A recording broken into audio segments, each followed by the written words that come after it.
Zelensky ने European union के अध्यक्ष से बात की। यूरोपियन यूनियन में यूक्रेन की सदस्यता को लेकर बातचीत हुई। जेलेंस्की ने यूक्रेनी नागरिकों की सुरक्षा की अपील की है। जेलेंस्की ने यूक्रेनी नागरिकों की सुरक्षा की अपील की है और यूरोपियन यूनियन के अध्यक्ष से जेलेंस्की ने बात की है। यूक्रेन के राष्ट्रपति जेलेंस्की ने यूरोपियन यूनियन के अध्यक्ष से बात की है। यूरोपियन यूनियन में यूक्रेन की सदस्यता को लेकर यह बातचीत हुई है। इस सवाल को लेके अब क्योंकि योगेश सर बोल रहे थे, मैं इन्हीं के पास आता हूं कि अब ये यूरोपियन यूनियन की सदस्यता की बात कर रहे हैं और नाटो में आज जेलेंस्की ने कहा कि उनका कुछ खास इंटरेस्ट नहीं रह गया। तो जब इंटरेस्ट नहीं था तो ये इतनी बड़ी जंग करने की जरूरत क्या थी? ये आप बहुत इंटरेस्टिंग पॉइंट रेज कर रहे हैं कि थोड़ा सा इससे अब ये भी है कि भाई अगर रूस थोड़ा चाहे तो अब ये एक बड़ा अच्छा कंसेशन जो है वो देने को तैयार है यूक्रेन वाले कि भाई हम ठीक है, हम नेटो की मेंबरशिप नहीं लेना चाहते, तो अब इसको लेकर थोड़ा बातचीत हो सकती है, इसको लेकर थोड़ा डिप्लोमेटिक ऑप्शंस जो है एक्सप्लोर किए जा सकते हैं।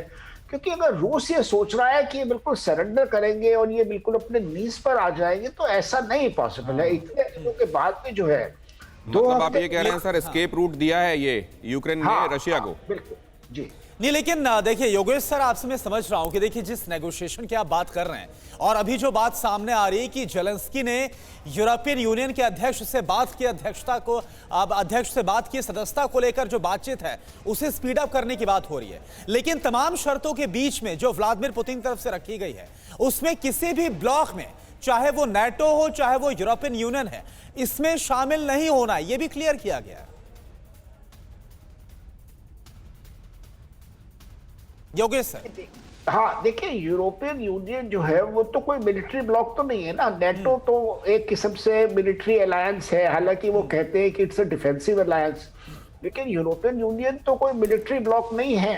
हालांकि रूस खुश तो उससे भी नहीं होगा, लेकिन सवाल ये है कि अब जब समझौता होगा तो समझौता तो देखिए ना तो रूस की शर्तों पे होगा और ना यूक्रेन की शर्तों पे होगा। समझौते तो हमेशा मिडिल पॉइंट पे ही आके होते हैं।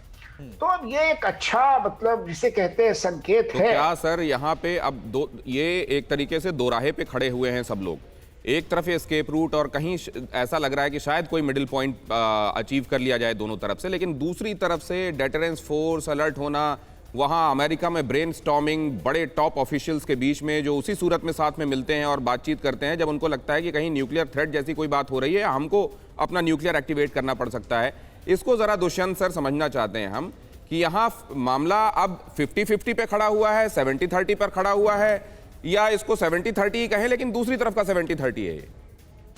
देखिए, युद्ध में अब तक तो जेलेंस्की, मेरी आवाज आ रही है? हाँ सर आ रही है, प्लीज कैरी ऑन। देखिए, युद्ध में ऐसा होता है कि अब तक जेलेंस्की को ये तो पता चल ही गया है कि वो इस युद्ध में अकेले हैं, क्योंकि अगर नेटो का कोई भी हिस्सा इस युद्ध में आता है तो विश्व युद्ध का खतरा बिल्कुल बनेगा।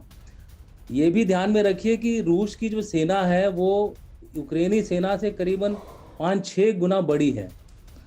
चाहे वो आप किसी भी उसमें ले लें, किसी भी सेक्टर में ले लें, किसी भी वर्ग में लें, हर मामले में वो उससे बड़ी है। इस वजह से यूक्रेन अपनी जो पोजीशन है वो थोड़ा पीछे हट रहा है और वो एक अच्छी बात है। दूसरा जो रीजन ये भी हो सकता है कि जर्मनी और फ्रांस वो ये नहीं चाहते हैं कि युद्ध में इन्वॉल्व हो, क्योंकि जर्मनी का सबसे ज्यादा नुकसान होगा इस युद्ध में। तीसरी बात है, यू के पास खुद कोई फोर्स नहीं है और उसको टोटली अमेरिका के ऊपर डिपेंड रहना पड़ेगा। अगर आप फ्रांस के प्रेसिडेंट मैक्रोन की बात का थोड़ा गौर करें तो उन्होंने कहा था कि अब हमें ज़रूरत है कि हम अपना खुद ही फोर्स बनाए और किसी दूसरे पर डिपेंड ना रहें। ये दूसरे पर डिपेंड ना रहना इनडायरेक्टली अमेरिका की तरफ इशारा करता है। तो ये विरोधाभास नेटो के अंदर भी आ रहा है। इस वजह से मुझे लगता है कि ये जो पोजीशन थोड़ा पीछे गई है यूक्रेन की, वो सही दिशा में जा रही है। परवाह देश की, सोमवार से शुक्रवार रात 10 बजे TV9 भारतवर्ष पर।